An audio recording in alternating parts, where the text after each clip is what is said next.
Great.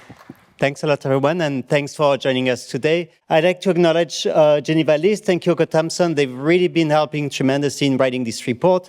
Also like to acknowledge the University of Albany and S3 team, so it's really been a partnership across those different members. So we live in the Anthropocene. It goes without saying that our climate and environment are changing at rapid pace. And basically every week or every month, we are actually witnessing more and more flooding events. We're also witnessing more intense and longer droughts that we had never seen in the past, and even new events, such as the smoke that we saw from the wildfires back in New York back in June, right? And with that, basically, the footprint that we have as humans on our environment is always increasing. For instance, if we start thinking about emissions are steady at this stage, but are still at very high levels, right? And we are not really getting down at the pace we actually require to do. We can even think about forest loss and land use, land cover change.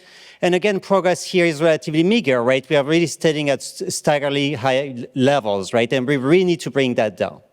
You could also think about biodiversity loss. Every week or every month, you're actually having new reports showing that there's actually even more biodiversity loss. So something has to be changing at much more rapid pace than what we've been witnessing in the past. And so how do we accelerate progress, right? We've been witnessing across many different fields how AI has been accelerating progress across many different areas, starting, for instance, with drug discovery, where we can discover new drugs at an unprecedented pace that we could have never been doing in the past. We can think about solving entirely long-standing problems, such as protein folding, right? That's supposed to be solved right now, and that really got triggered by AI.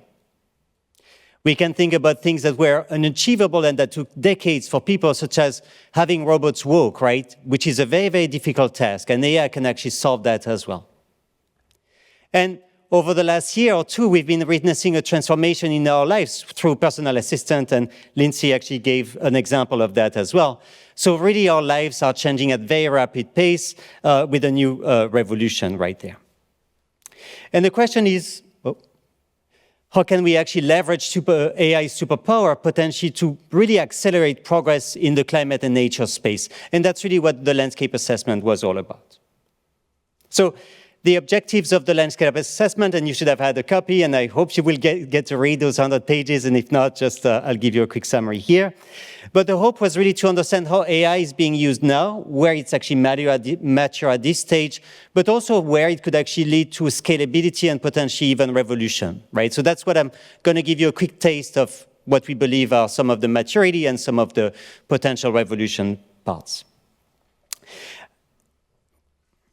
As part of that, we also developed, and thanks to S3 for developing this great web interface that you will be able to get access to actually scan and browse the different initiatives that we can see across the globe.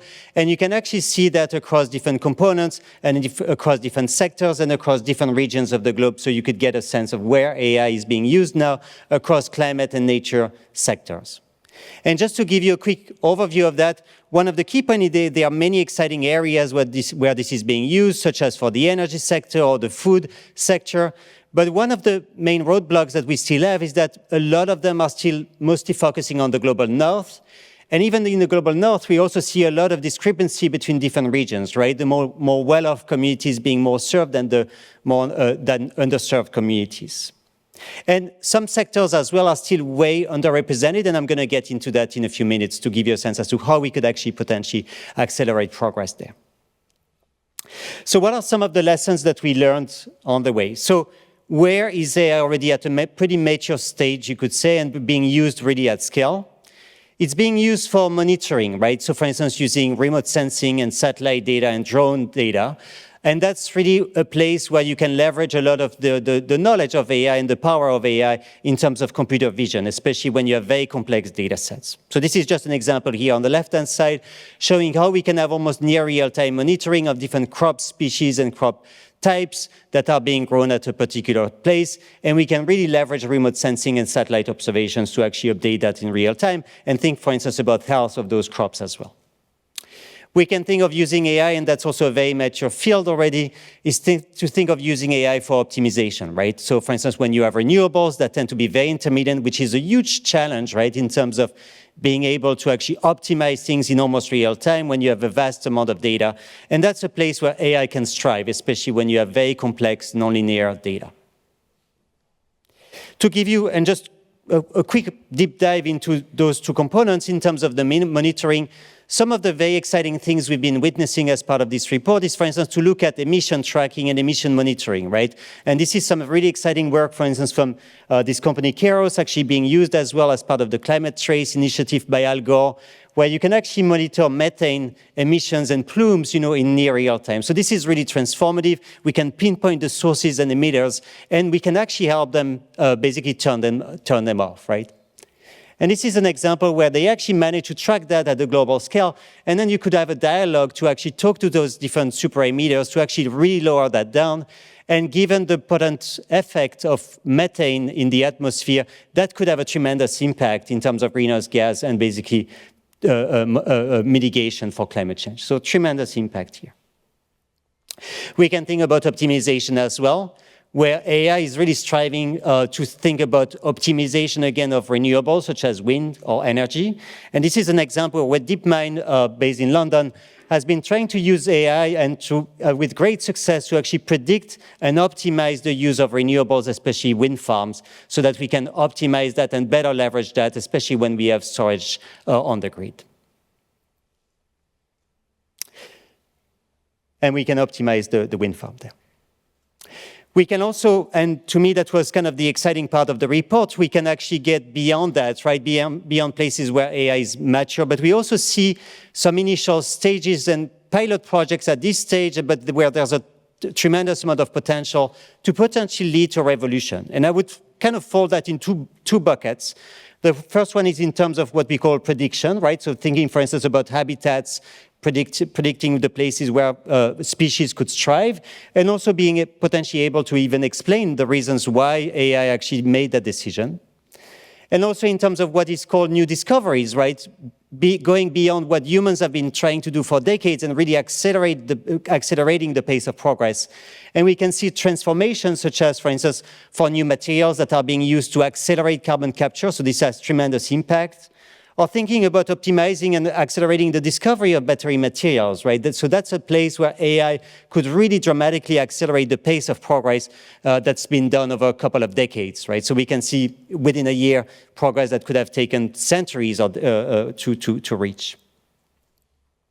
On the prediction side, so we've been seeing what is now referred to as the second revolution in weather forecasting. So this is an example here from NVIDIA. We have some folks from Google and DeepMind in the room. So that's a place where AI is really striving and basically improving upon the existing computational tools. And they can actually run those simulations at a fraction of the cost, leveraging a lot of existing superpower. So I'm just going to run that quick video. NVIDIA has created a physics ML model that emulates the dynamics of global weather patterns and predicts extreme weather events, like atmospheric rivers, with unprecedented speed and accuracy. Powered by the Fourier neural operator, this GPU-accelerated, AI-enabled digital twin, called ForecastNet, is trained on 10 terabytes of Earth system data. Using this data, together with NVIDIA Modulus and Omniverse, we are able to forecast the precise path of catastrophic atmospheric rivers a full week in advance. ForecastNet takes only a fraction of a second on a single NVIDIA GPU. That's a staggering 5 orders of magnitude faster than traditional weather forecasting models. With such enormous speed, we can generate thousands of simulations to explore all possible outcomes, allowing us to quantify the risk of catastrophic flooding with greater confidence than was ever possible before, including rare but dangerous extremes that may be missed by traditional numerical simulations. So this is truly transformative and really allowing us to look at extremes in particular. We can also think about discoveries again, and thinking again about materials that can be used for more efficient, reduced footprint material that can really leverage the green revolution. So again, quick video to show the potential of that. Welcome to a remarkable journey into the intersection of artificial intelligence and materials science. Today, we're exploring an unprecedented discovery that's set to redefine the future of technology. Researchers at DeepMind have created a groundbreaking AI tool named Genome. short for Graph Networks for Materials Exploration, which has uncovered a staggering 2.2 million new crystals. This discovery, equivalent to nearly 800 years of accumulated knowledge, marks a new era in the discovery and development of materials. GNOME's achievement isn't just about numbers. It's about the potential transformation in industries ranging from electronics to renewable energy. Among these newly discovered crystals are materials that could lead to the next generation of superconductors.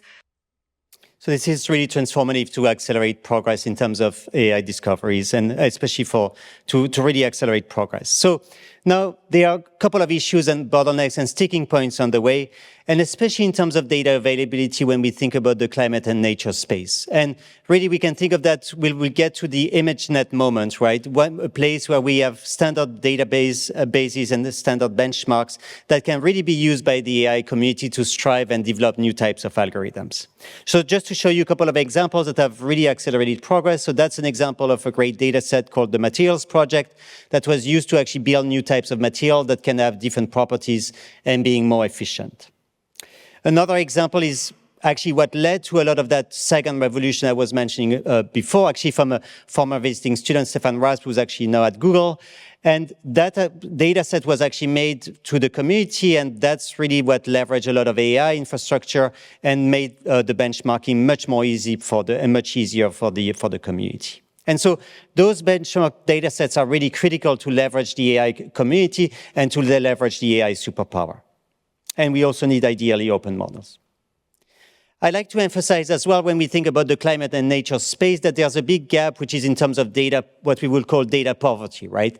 The fact that we tend to actually focus or get data in most, typically in the global north, especially in North America and Europe, and we tend to have very strong discrepancies in terms of where the data is actually being located. And that's an issue because we all know that AI can be biased. We have seen, for instance, like face recognition. And the same can happen here, right? If we are trying to monitor carbon uptake, or we are trying to have efficient solutions, or thinking about biodiversity, we might only see birds from North America and Europe. So how do we think about global biodiversity? So this is a major gap that we need to resolve. And it goes hand in hand, right? Where we need to acquire more data and then provide that for the algorithms to strive, right? So it's really, the data is going to be critical there. And kind of the last part of that is also thinking about workforce training, right? We are trying to work at the interface between disciplines, climate and nature being one bucket, and AI being the other one. And that was a great question that we had from Litze early on. And so they are very few, but it's getting and starting at this stage programs to actually try to train those new generations of scientists and engineers potentially. So one example of which is actually at Oxford is Intelligent Earth, which is this graduate PhD program trying to train people that are well-versed in climate and nature and at the same time in AI. And one thing we are trying to do as part of LEAP, where we have a graduate program trying to train also teachers at K-12 level, but also trying to get people where they are, so to train the trainer, so people in the workforce already, because we cannot expect people to get back to a graduate school, but to actually be on the job and being trained on AI or being trained on climate. So just to wrap up, so AI is really, we are living in exciting times. So there was some stalled progress, you could say, but the AI is really accelerating a lot of the progress we are witnessing. And the hope is really to leverage that for climate and nature solutions. It's really accelerating already, especially for monitoring and optimization. So that's really pretty mature. That's going to be just expanding even more. But there are places where we can witness, or we're starting to witness an AI revolution, especially for predictions, as I mentioned earlier, and also especially for new discoveries, right? New materials or new membranes, for instance. There are still some gaps on the way that we need to solve and some sticking points, such as developing open source data sets, putting that together as a community and investing in that, developing open models so we can more rapidly accelerate progress, share models across different groups, and really solving that issue of data diversity so we don't have biased results, especially when we want to tackle climate and nature solutions.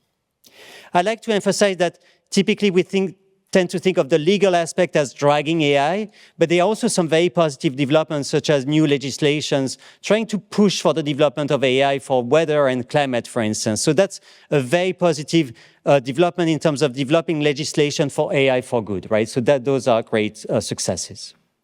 And that's just to conclude the interpretation of a sustainable AI-empowered future by DALI, which, I hope we will reach. So with that, I'll welcome you again to Colombia and to New York, and happy to take any questions, and I hope you enjoy the convening.